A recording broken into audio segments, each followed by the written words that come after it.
Spoiler warnings are often discussed in the media criticism space. When it comes to talking about new or old movies, video games, TV shows, books, and such, the act of revealing important plot points from fiction is hotly debated, like whether or not a hot dog is a sandwich, or if pineapple belongs on pizza, or whatever. Mostly because people can get really upset if you spoil something without warning. All to the point that as a content creator, I'm always self-conscious if my content is too spoilery or not. Like when it comes to bringing up plot critical details, I kind of wonder if there is like a cutoff date where you don't have to put up a spoiler warning, or if there is an agreed upon time limit where something must have been released for however long before important narrative happenings within that said media can be discussed in public. Because honestly, if you spoil something, people get so angry that the internet might actually declare martial law. Because honestly, discussions with spoilers are all up in the air. No one really agrees upon the best way to broach the discussion of spoilers. Because truly, there's a guarantee that someone will be miffed when a heavily detailed discussion of a movie, show, or book doesn't have some form of spoiler warning before it. And as a result, it's often up to the discretion of content creators as to whether or not we should give out spoiler warnings. It is down to us. And for me, my spoiler warning policy is pretty simple. It's pretty clear cut. And that is to say that I like to err on the side of caution. I like to give an overabundance of spoiler warnings when discussing, well, spoilers. Hell, I even label my deep dive videos as spoilers just so that you can see the word spoilers both in the title and in the thumbnail. I like to be careful, like a media critic version of a money launderer, the spoiler launderer. And with that, I just want to cover my bases. I don't care if the movie just came out or is decades old. I'll put spoiler warnings on anything that describes the story in a meaningful way. And the only time I'll ever forgo a spoiler warning is if a specific plot thread was already detailed in the trailer. And even then, I'm hesitant. I'm wary. Admittedly, I get that my implementation of spoilers might seem like overkill, especially if we are discussing older media that has existed for a longer amount of time, because you know, it's older. If a certain piece of media or entertainment is old enough that it could apply for social security, then content creators display spoiler warnings far less often for that type of media. After all, discussions of Star Wars, Psychos, and so many other things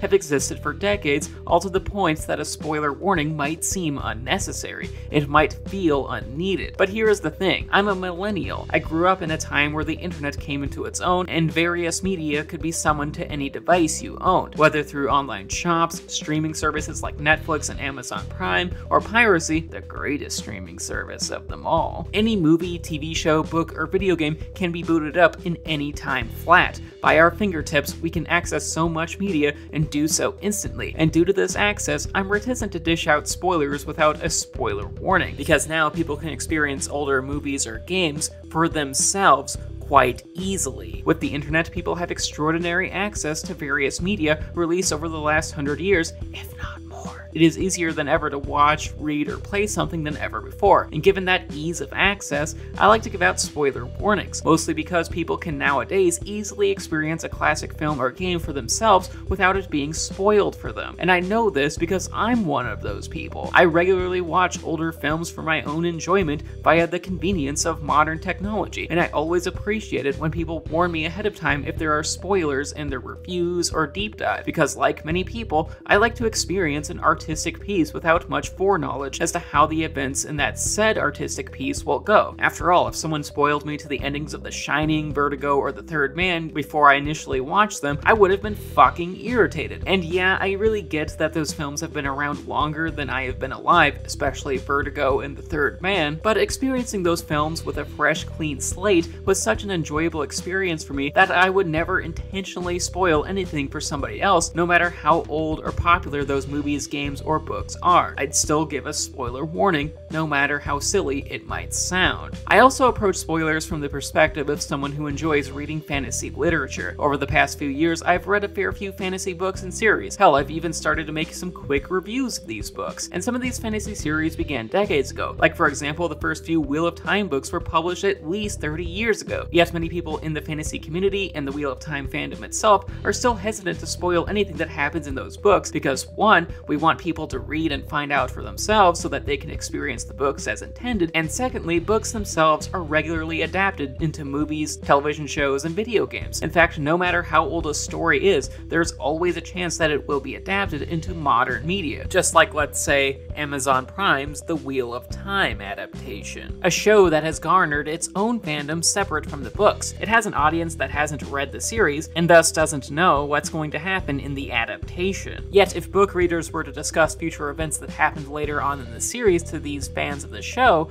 that would constitute a spoiler because it doesn't matter how old the source material is when there are modern tellings of that story actively in production. These book fans would actively be spoiling the show. This point encompasses other forms of adaptation as well. In recent years, there have been a lot of remakes of movies and video games that allow new viewers and players to experience older stories in new ways. And furthermore, many video games are receiving movie and TV adaptations themselves, to the point that detailing the plots of these old games would constitute as being a spoiler. For example, The Last of Us is getting an HBO adaptation, meaning that a whole new audience will experience the story of one of my favorite games that was released in 2013, i.e. 9 fucking years ago. Yet if you were publicly speaking out about the twists and turns of that game and its great ending in any form of detail, you wouldn't just be spoiling The Last of Us as a game, you'd be spoiling The Last of Us as a TV show as well to those who have minimal to no prior knowledge on the game other than the fact that they were interested in watching the show. You would be the dickhead in this scenario. On one final note, I just want to state that notifying readers or viewers that you're going to spoil something is just a basic courtesy. After all, you don't know why someone has or has not seen a specific movie or played a specific game yet, and you don't know whether or not someone is planning on experiencing any particular piece of media. So with that, it's just best to be thoughtful here and display spoiler warnings. In an era where we can summon almost any form of media with a remote, a controller, or a download button, spoiler warnings are considerate for those who want to experience media at their own pace, as well as being cognizant to the fact that many old stories can be remade or adapted to new audience members who have minimal to no prior knowledge of the original text itself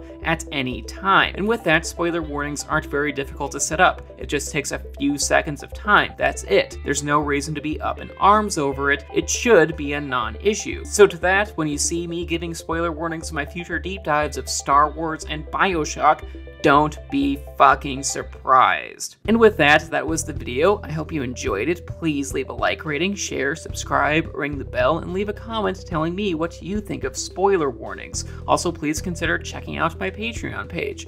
$1 a month gets you on my Discord server, and $5 a month allows you to start making review requests. The link to my Patreon is in the description. And speaking of Patreon, I just want to thank my patrons, particularly my high tier ones in David, Samantha, Devlin, Mom, and Morgan. Thank you so much for supporting what I do. Love y'all.